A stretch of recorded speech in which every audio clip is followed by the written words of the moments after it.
श्री शिवाय नमस्तुभ्यम। नमस्कार दोस्तों, स्वागत है आपका अपने यूट्यूब चैनल पूजा और उपाय में।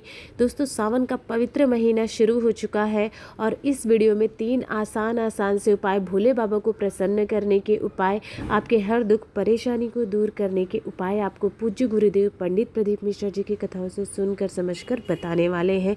ये उपाय आप पूरे सावन में किसी भी दिन कर सकते हैं, क्योंकि पूरा सावन भगवान भोलेनाथ की पूजा आराधना के लिए महत्वपूर्ण होता है। इसलिए दिन की कोई पाबंदी नहीं लगती है। विशिष्ट तिथियां जो होती हैं उन पर महत्व ज़्यादा होता है, पर पूरे सावन आप कर सकते हैं।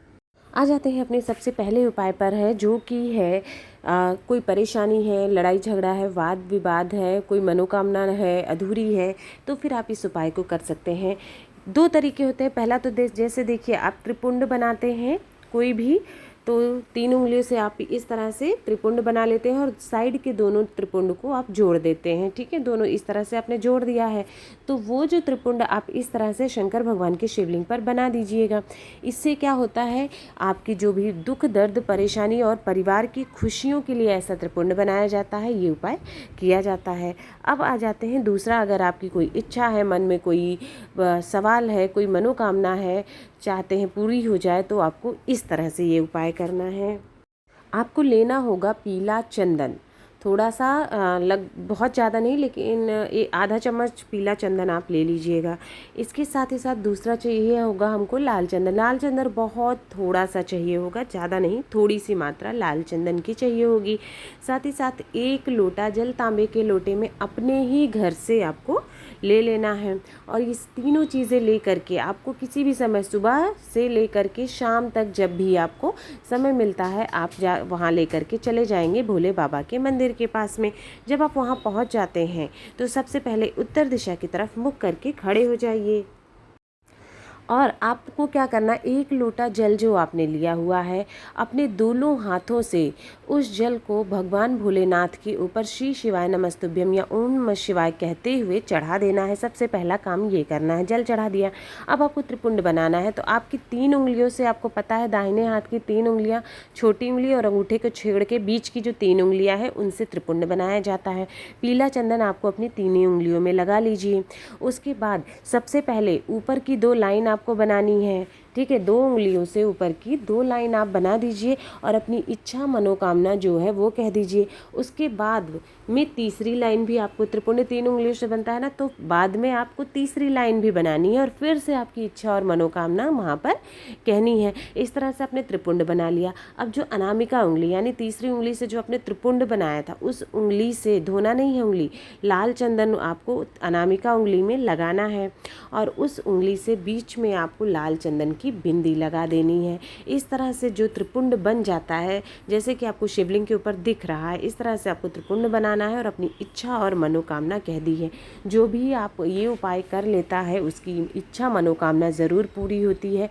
5 से लेकर के 7 दिन ये उपाय करके देखिए, भोले बाबा आपकी मनोकामना पूर्ण करके ही रहेंगे। अब आ जाते हैं दूसरे उपाय पर। दूसरा उपाय है धन संपदा के लिए, माता लक्ष्मी की प्राप्ति के लिए। लक्ष्मी कृपा आपके घर में बनी रहे। पैसा अगर नहीं टिकता है, कर्जा लेना पड़ जाता है, अक्सर खर्चे ज़्यादा हो रहे हैं और आमदनी कम हो रही है, जो आमदनी हो भी रही थी धीरे धीरे कम हो रही है, कोई तरक्की नहीं हो रही है, मान सम्मान में वृद्धि नहीं चाहते हैं, तो इन सब चीज़ों के लिए आपको ये उपाय करना होगा। आपको लेना होगा यहाँ पर 7 लौंग। अब 7 लौंग जो लेंगे, पूजा पाठ में हमेशा फूल वाली लौंग लेनी होती है, तो आपको 7 फूल वाली लौंग लेनी है। साथ ही साथ कमलगट्टा लेना है, 5 कमलगट्टे। माता लक्ष्मी का बहुत प्रिय होता है कमलगट्टा, तो 5 कमलगट्टे भी आपको लेने हैं। इसके साथ ही साथ 1 चुटकी सफ़ेद तिल लेना है। सफ़ेद तिल जो होते हैं, दुख दर्द दुर्भाग्य को दूर करते हैं। ठीक है, तो आपको ये सौभाग्य में वृद्धि करते, 1 चुटकी बस सफ़ेद तिल चाहिए होगा। इसके अतिरिक्त थोड़ा सा आपको, ज़्यादा नहीं, थोड़ा सा आपको लाल चंदन चाहिए होगा, करीब 1 चम्मच तो लाल चंदन ले लीजिएगा। ठीक है, इस तरह से अपने लाल चंदन ले लिया। अब आपको 1 लोटा अपने घर से जल ले लेना है, तांबे के लोटे में। जो जल आपने लिया हुआ है, उसी जल में आपको 5 कमलगट्टा, जो फूल वाली लौंग ली है वो 7 फूल की लौंग, साथ ही साथ सफ़ेद तिल जो चुटकी भर लिए हैं, वो चुटकी भर सफ़ेद तिल भी उसी श्री शिवाय नमस्तुभ्यम कहते हैं उसी लोटे में डाल लेना है। सारी सामग्री डाल दी। लाल चंदन मत डालिएगा, लाल चंदन अलग रखना है आपको। ये सब सामग्री लेकर के आपको चले जाना है शिव मंदिर शिवलिंग के पास में। जब आप वहाँ पहुँच जाते हैं तब आपको क्या करना है, सबसे पहला काम तो आपने जो लाल चंदन लिया है उसका पेस्ट बना लीजिए थोड़ा सा पानी मिला करके, और उसके बाद उसको आपको शिवलिंग के ऊपर लाल चंदन का लेप करना है। लेप जैसे लगाते हैं ना, पूरे शिवलिंग पर लाल चंदन से अच्छी प्रकार से लेपन करिएगा, लेप लगा दीजिएगा। और जब आप लेप लगा रहे हैं तब आपको अपनी मनोकामना भी कहनी है और कुंदकेश्वर महादेव का नाम लेना है। किसका? कुंदकेश्वर महादेव को स्मरण करते हुए, उसका नाम लेते हुए लेपन करते जाइए और अपना नाम बोलना है, गोत्र बोलना है और अपनी कामना कहनी है कि हमारी धन संपदा संबंधी जो भी समस्या है वो दूर हो जाए, हमारे घर में माता लक्ष्मी टिकने लगे, ऐसी प्रार्थना करनी है आपको वहाँ पर। उसके बाद जो 1 लोटा जल आप लेकर के गए हैं, दोनों हाथों से वो 1 लोटा जल पकड़िएगा और दोनों हाथों से धीरे धीरे करते हुए शिवलिंग के ऊपर आपको श्री शिवाय नमस्तुभ्यम कहते हुए वो जल चढ़ा देना है। जब आप जल चढ़ा देते हैं, जल बहता हुआ नीचे गिरता है, तो जितना संभव हो सके उतना जल उसी लोटे से आपको एकत्रित कर लेना है। पूरा लोटा नहीं भरना, जितना हो सके उतना एकत्रित कर लीजिएगा। ठीक है। एकत्रित करने के बाद में आपको वो वहाँ पर थोड़ा देर बैठकर अपनी मनोकामना कहनी है, प्रार्थना करनी है और उसके बाद लेकर के अपने घर आ जाना है। वो जल लेकर के जब आप घर आते हैं तो सबसे पहले अपने घर का जो मुख्य चौखट होती है, मुख्य द्वार होती है, वहाँ पर उस जल को छिड़क दीजिएगा। उसके बाद पूरे घर में, बाथरूम को छोड़ करके घर के कोने कोने में क्या होता है, उस जल को आपको छिड़क देना है। इससे आपके घर में भगवान भोलेनाथ की कृपा होती है, माता लक्ष्मी की कृपा प्राप्त होती है, साथ ही साथ मान सम्मान में वृद्धि होती है और परेशानियाँ दूर होती हैं। अब आ जाते हैं अपने तीसरे और आखिरी उपाय पर। अगर घर में कोई सदस्य बीमार है या अक्सर बीमार हो जाता है, दवाइयाँ असर नहीं कर रही, अब किसी पुरानी बीमारी से, लंबी बीमारी से है, दवा असर उसको नहीं कर रही है, कोई काम नहीं आ रहा है कोई चीज़, तब फिर आपको ये उपाय करना है बीमार व्यक्ति के लिए। आपको बेल का एक फल लेना होगा। बेल का फल जैसे आप स्क्रीन पर देख पा रहे हैं इस तरह का होता है, मार्केट में मिल जाता है, और इस तरह से बेल फल ले लीजिएगा। उसके बाद आपको उसका गूदा निकाल लेना है। ठीक है। अगर आपको बेल फल नहीं मिल पाता है तो फिर अगर बेल का जूस मिल जाए तो आप वो भी ले सकते हैं। ठीक है। दोनों में से कोई भी चीज़, बेल का फल मिल जाए तो बहुत अच्छा, आप खुद से उसका गूदा जो होता है निकाल करके गिलास में किसी रख लीजिए, नहीं तो फिर अलग से जूस लेकर के आ जाइए अगर जहाँ आपको मिल जाता है। जूस एकत्रित कर लिया। अब आपको 1 लोटा जल भी ले लेना है और बस ये 2 सामग्री लेकर के शिव मंदिर चले जाना है शिवलिंग के पास में। जब आप वहाँ पहुँच जाएंगे तब आपको क्या करना है, सबसे पहले तो आपने जो जूस लेके रखा हुआ है बेल का, उसको आपको शिवलिंग के ऊपर चढ़ाना है अवधूतेश्वर महादेव का नाम लेते हुए। अवधूतेश्वर महादेव को स्मरण करिए और उस बीमार व्यक्ति का नाम बोलिए, गोत्र बोलिए और शिवलिंग के ऊपर आपको ये जूस चढ़ा देना है।